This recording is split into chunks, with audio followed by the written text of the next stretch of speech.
Liability flows in reverse from the management accountable to the board to the shareholders. Now, this is the classic situation of good corporate governance practice, but it's only there not by creating a structure.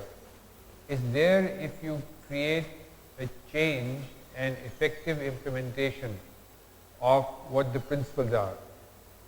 So, when we were making changes to the Code of Corporate Governance 2002, we said the important things to bear in mind are the roles that are played by the respective corporate governance individuals. And the corporate governance individuals effectively are obviously the chairman of the company, the chief executive, you've got the non-executive directors, you've got the company secretary, the CFO, and the head of internal audit.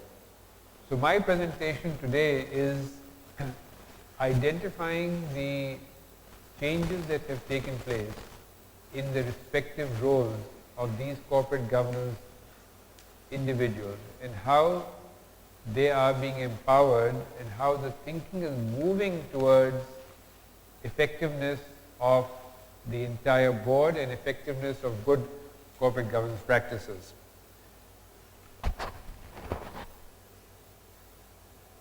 Right.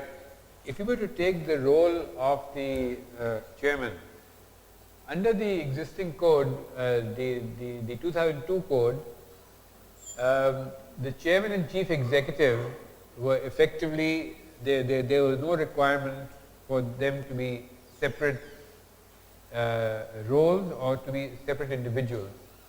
Under the code of 2012, the chairman has to be separate. So you cannot have a chairman and chief executive as one. Now, why was this thinking something which we literally ensured did take place? When we took a look at the developed economies, in USA we found that invariably the chairman and chief executive was the same person. In UK we found that there were some cases where this had been separated, but in the majority of cases it was still following what was there in USA. Considering the environment in which we were, we found that with companies where the float which is out in the market is very little and the controlling shareholder group is one group, it was important to have a separate chairman from the chief executive. And the reason for this is that if you are to be made accountable, you need to have a role of oversight on the chief executive. Otherwise, when the board sits together, if the chairman and chief executive is the same, then there is no accountability for the individual's actions. So that was the thinking behind splitting these roles.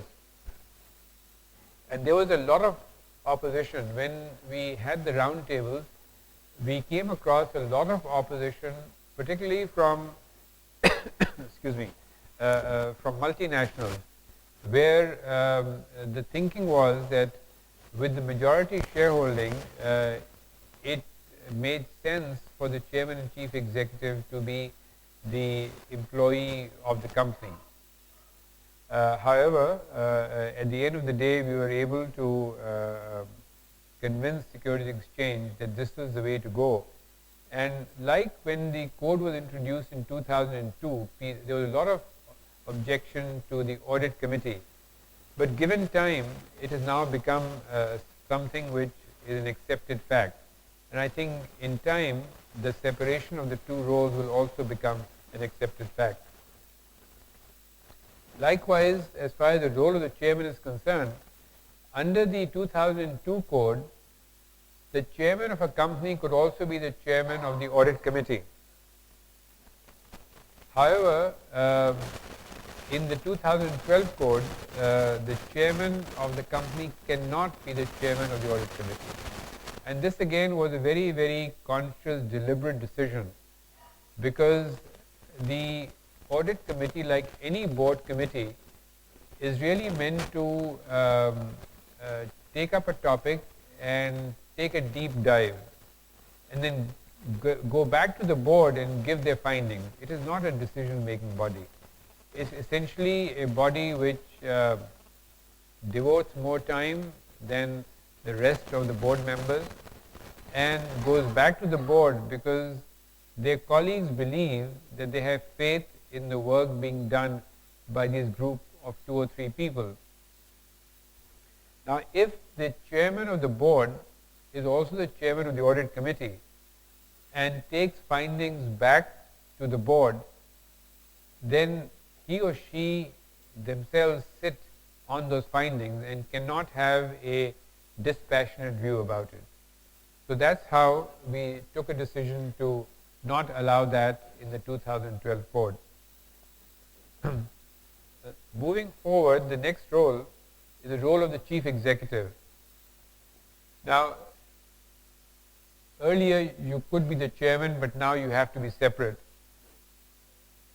And I've talked about that, but as far as the HR committee is concerned, which has now been made mandatory in the 2012 code, earlier the chief executive could sit on the HR committee as a matter of right. In fact, although it was not a mandatory requirement, in a number of companies where the HR committee existed on a voluntary basis, the chief executive was a member of that committee. There was a strong feeling that there is a need for the chief executive to be on the HR committee because the employees should feel that they have somebody who can carry their representation at the level of the board, who can be one of them at the level of the board. However, an equal number were of the view that the board should, when looking at matters to do with succession planning and compensation of the chief executive and the direct reports, the committee of the board should invite the chairman, invite the chief executive to sit in as and when they wanted, but not as a matter of right. So that's how the chief executive is on the HR committee purely by invitation. The role of the non-executive director. Now, this is one where there was a lot of discussion and controversies. The 2002 code spoke about the independent director, and the only mandatory requirement which existed was in the case of a director nominated by a financial institution. Now, having defined and in principle given what an independent director was, the 2002 code stopped short.